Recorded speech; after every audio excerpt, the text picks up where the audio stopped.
자, 이번에는 자영업자 손실보상 문제를 좀 다뤄보겠습니다. 더불어민주당의 민병덕 의원을 스튜디오로 모셨는데요. 한번 직접 이야기를 나눠보도록 하겠습니다. 어서 오세요, 의원님. 네, 반갑습니다. 네. 이번에 초선 의원들이 선출한 원내 부대표 예. 맞습니까? 예. 원내 부대표. 그런데 그 원내대표가 그냥 지명하지 않습니까? 예, 지금까지는 원내부대표를 다 지명했고요. 근데 이번 원내대표 선거에서 공약이 초선 중에서 2명을 지명을 하면 받겠다 했거든요. 그래서 저희가 이제 저희 내부에서 결정을 했습니다. 아, 그렇게 된 거군요. 초선의 지지를 좀 등에 업고. 예. 알겠습니다. 오늘 의원님을 스튜디오로 모시고 이제 그 손실보상제 이야기를 나누게 됐던 좀 계기가 있는데. 네. 며칠 전에 그 국회 대정부 질문에서 홍남기 경제부총리를 상대로 손실보상제 소급 적용 여부를 질문을 드린 바가 있었습니다. 의원님께서. 네. 그래서 제가 다음 날 JB타임즈에서 이건 입법권인데 굳이 뭐 정부에 뭐하러 물어보냐, 그냥 하면 되지. 요렇게 이제 제가 이제 그 이야기를 한 바가 있었는데 이때 이제 의원님께서 할 말이 좀 있으시다고. 네. 이래서 이제 인터뷰가 성사가 됐는데 그래 어떤 말씀을 주고 싶어서 그렇게 말씀하셨던 겁니다. 그때 이렇게 말씀하셨죠. 국회에서 입법하면 되는데 무슨 경제부총리한테 뭐 대정부 질문하면서 뭐 굳이 추궁을 하고 그러냐. 동의 구할 이유가 뭐가 있냐. 동의 구할 이유가. 네. 제가 야당이라면 네. 저도 그렇게 할 수 있다고 생각합니다. 네. 여당이기 때문에 정부랑의 협조가 특히 필요한 부분이어서 특히 이거는 예산이 엄청나게 드는 일이잖아요. 네. 그래서 이제 한 거고요. 제가 보기에 우리 의원들 특히 민주당 의원들은 거의 대부분 손실보상을 하는데 이것을 실질적인 보상 그러니까 소급까지 하는 거에 대해서 동의를 하고 있다고 봅니다. 네. 다만 이 재정 쪽에서 기재부가 재정 쪽에서 큰 부담을 안고 있기 때문에 네. 저희가 그 협의를 좀 하고 진행하느라고 좀 늦어지고 있는데 그래서 그러면은 저로서는 기재부의 시각을 좀 바꾸는 것이 저한테 가장 핵심이란 말이죠. 네. 장애물이 거기기 때문에 네. 그래서 그 고충을 이해하면서도 우리 국민들의 정말 이 어려움을 전달해야지만 입장을 바꿀 수 있을 것 같아서 좀 세게 얘기했습니다. 근데 그 자리에서 홍남기 부총리 되게 또 박장하게 대답을 했잖아요. 네. 어떻게 평가하십니까? 우리 홍 부총리님은 그 생방송 나오는 것이기 때문에 네. 어쨌든지 간에 원칙적으로 계속 대답을 하시던데 네. 그 이면에서는 조금 좀 다른 얘기가 있습니까? 예, 조금의 진행들이 있습니다. 예를 들면 예. 먼저는 손실보상하는 거에 대해서는 일단 동의하잖아요. 예. 두 번째는 어렵다는 거에 동의하잖아요. 예. 세 번째는 재정이 문제입니다만은 예. 최대한 하겠습니다까지는 바뀌었습니다. 그런데 저희가 지금 여기에서 손실보상하지 않고 손실보상을 소급 적용하지 않고 저는 넘어갈 수 없다고 봅니다. 예, 맞아요. 예, 그건 넘어갈 수 없다고 봅니다. 그거는 명확하게 얘기했어요. 저희는 손실보상을 소급 적용하는 입법을 할 거다. 네. 그리고 거기에 대해서 예산과 관련해서 저희도 같이 노력하겠지만 그 방향으로 준비해 달라. 그러니까 제가 한번 여쭤보고 싶은 게 이제 그 말씀에 행정부하고 같이 협의를 해야 된다는 건 당연히 맞는 말씀이시죠. 집권 여당이니까 네네. 국정을 동반 책임지고 있는 정당이니까. 근데 그런 걸 본회의에서 질문으로 하기 이전에 당정 협의를 해야 되는 거잖아요. 그렇죠. 당정 협의에서는 어떻게 되고 있는데요, 그 얘기가? 저는 이제 원내 부대표로 네. 조선들에 의해서 뽑혀서 네. 한 번도 아직 거기 가지 못했습니다. 아, 그렇죠. 예. 예. 제가 발의할 때는 1월 달이었는데요. 예. 손실보상을 소급 적용하는 법을 발의한 거는 1월 달이었는데 네. 그때는 제 주변에 분들한테 설득 해가지고 공동 발의를 그래도 하루 만에 63명을 받았어요. 예. 그렇게 해서 했고 그 내용에 대해서 그러니까 우리 최고위원회든 그리고 다른 당 의원들도 정말 좋은 법안이다. 이거 하자라고 해가지고 그 다음 날 그 다다음 날인가 우리 허영 대변인이 민병덕 의원 안을 중심으로 논의하겠다. 거의 당론처럼 됐었단 말이죠. 그런데 한 이틀 정도 지나서 고위 당정청 회의를 갔다 오시더니만 지도부의 태도가 딱 바뀌어서 맞아요. 예, 기억납니다. 예. 소급 적용 없다. 그러니까. 그리고 기준은 영업 이익을 기준으로 한다. 이렇게 딱 정해놔 버렸어요. 바로 그 지점인데, 바로 그 지점인데요. 결국은 그 행정부 특히뭐 기획재정부가 이거 돈 없어요 못해요라고 해버리면 지금 집권 여당이 이런 표현 그냥 쓰겠습니다. 돌파를 못하고 있는 거잖아요. 간단히 이야기를 하면 예를 들어서 야당이 반대하는 것도 아니고 야당도 여기에 되게 전형적으로 지금 접근하고 있는 거 맞죠? 그런데 지금 여당이 기재부 지금 반대 때문에 돌파를 못하고 있으면 그러면 여당의 책임도 중요하지만 여당의 위치라는 것도 중요한 거 아니겠습니까? 맞습니다. 예, 제가 지적하는 건 바로 예, 그거거든요. 맞습니다. 예. 그래서 이제 제 입장에서는 얼마나 속이 터지겠습니까? 그래서 이제 제가 쓴 전략은 예. 제가 당원으로서 예.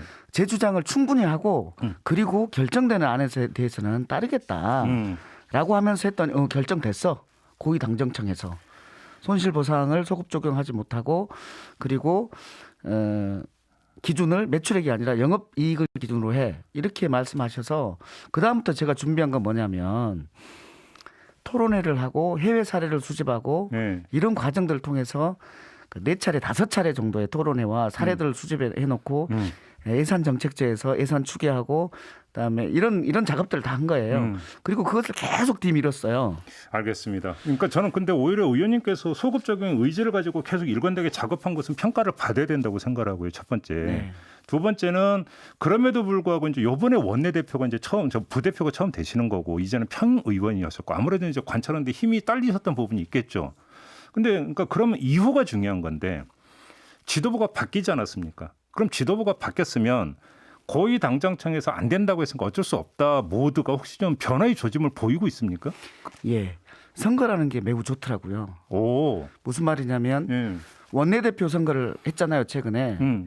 원내대표 선거 투표하기 전에 저희 네. 초선 의원 23명이 네. 소급 적용해야 한다라는 강력한 조건을 달아서 이걸 조건을 달아서 기자회견을 했잖아요. 받아야 써준다. 야. 그랬더니 예. 두 원내대표 다 예. 소급 적용하겠다라고 명백하게 받았어요. 그래서 지금 그 윤호중 원내대표께서 그 원내대표 선출된 다음 날 저한테 전화가 오셨어요. 뭐라고요?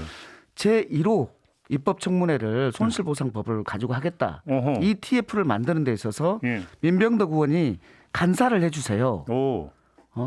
손실보상 소급 적용하는 그 TF에 간사를 해주세요라고 저한테 전화가 왔어요. 예. 당연히 저는 하겠다고 했죠. 너무나 고맙다. 예. 예. 그러면 의지가 있는 겁니다. 윤호중 원내대표 확실히 의지가 있다라고 네. 믿어도 되는 겁니까? 예, 믿어도 됩니다. 근데 그는 홍남기 경제부총리는 확실하게 의지가 없잖아요. 근데 그때는 어떻게 할 겁니까? 그러면? 저희는 입법하겠다고 했어요. 그러니까 바로 그거죠. 예. 그러면 물론 기재부하고 충분히 협의를 하고 설득을 하지만 그래도 안 되면 그때는 결단을 내려야 될 거 아닙니까? 물론입니다. 물론입니다. 그래서 예. 그것을 기존의 예산을 가지고만 예. 계속 고민을 하면 안 됩니다. 혹시 방법을 재원 조달 방법을 찾으셨어요? 저는 기본적으로 국채를 발행해야 한다고 봅니다. 우리가 말하는 재원이라는 게 국채를 발행하는 거 방법 하나. 두 예. 번째는 기존의 예산을 가지고 하는 거 하나. 예. 그다음에 세금을 가지고 하는 거 하나. 이런 게 있을 수 있을 텐데 세금을 지금 어려운데 세금을 더 늘릴 수는 없잖아요. 네. 지금 상태에서는 나중에 어떻게 될지언정. 지금 공시가 갖고도 저 난리인데. 그러니까요. 예. 지금 상태에서 그렇기 때문에 빚을 내야 된다. 큰 일을 치르는 데 있어서 빚을 내야 된다. 그리고 이것을 가지고 이 빚은 나중에 장기적으로 갚는다. 이런 관점을 가지고 국채를 발행해야 한다고 보는 거고요. 예. 거기에다가 이번에 또 저는 통화 정책까지 들어가야 한다고 본 거예요. 통화 정책? 국채를 발행하고 그 국채를 한국은행이 매입한다라는 방식이에요. 그 어떤 의미를 갖고 있는 거예요, 그게? 이런 거죠. 국채를 발행하면 이제 채권 시장에 사인들이 살 거 아니에요? 그렇죠. 그것을 한국은행이 다시 사는 거예요. 예, 그러면은 시장에 한국은행이 사지 않으면은 국채를 발행해 가지고 시장에 팔면은 시장에 있는 돈이 국가로 올 뿐이지 시장 전체의 돈이 늘어나진 않잖아요. 그렇죠, 그렇죠. 그렇죠. 그런데 국가가 시장으로부터 다시 구입해서 가지고 오면은 시장 전체의 돈이 늘어나는 거예요. 근데 지금 이주열 한국은행 총재는 이미 그거 반대하지 않았습니까? 예, 반대했죠. 저는 문제가 뭐냐면 문재인 대통령께서도 전시 상황이라고 했단 말이죠. 그리고 미국과 같은 경우도 2차 대전과 같은 그런 사망자가 더 많은 사망자가 날 정도로 전시 상황이에요. 전시 상황에서 우리의 각 국가기관들이 루틴한 자기 업무만 얘기하면 되나요?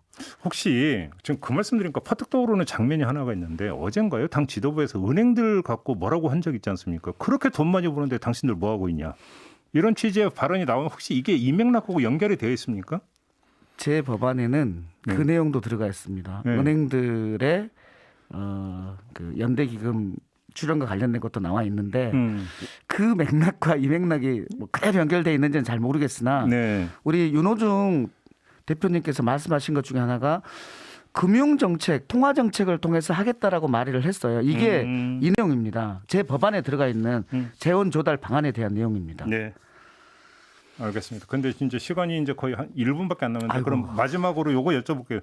언제까지 통과시킬 겁니까? 그러면 계획이? 저 혼자 통과시키는 것은 아니기 때문에 네. 그러나 저는 우리 국민들한테 너무 죄송한 게 1월 달에 제가 이거 법안을 발의할 때에는 2월 내에 하겠다라고 그렇게 약속을 했는데 네. 제가 힘이 부족하고 그랬었는데요. 이제 이번에 원내- 우리 초선들 4월 내에 하겠다고 했어요. 예. 저는 4월 내에 해야 한다고 보는데 어제 우리 법안 소위가 미뤄졌잖아요. 예. 근데 이게 5월로 미뤄진 게 아니라 다음 주 화요일로 미뤄진 겁니다. 예. 우리 지도부에서도 큰 의지를 의욕을 가지고 있는 거예요. 저는 화요일 날 통과시키고 법안 소위 통과시키고 그 다음 그 주에 있는 본회의에서 통과시켜야 한다고 봅니다. 알겠습니다. 네. 지켜보겠습니다, 의원님. 지켜보십시오. 우리 알겠습니다. 우리 진행자님 저 이슈 털어주는 남자 이털남 할 때부터 열심히 들었습니다. 알겠습니다. 고맙습니다. 고맙습니다. 네, 관심 더불어민주- 가져주십시오. 네, 민병덕 의원이었습니다.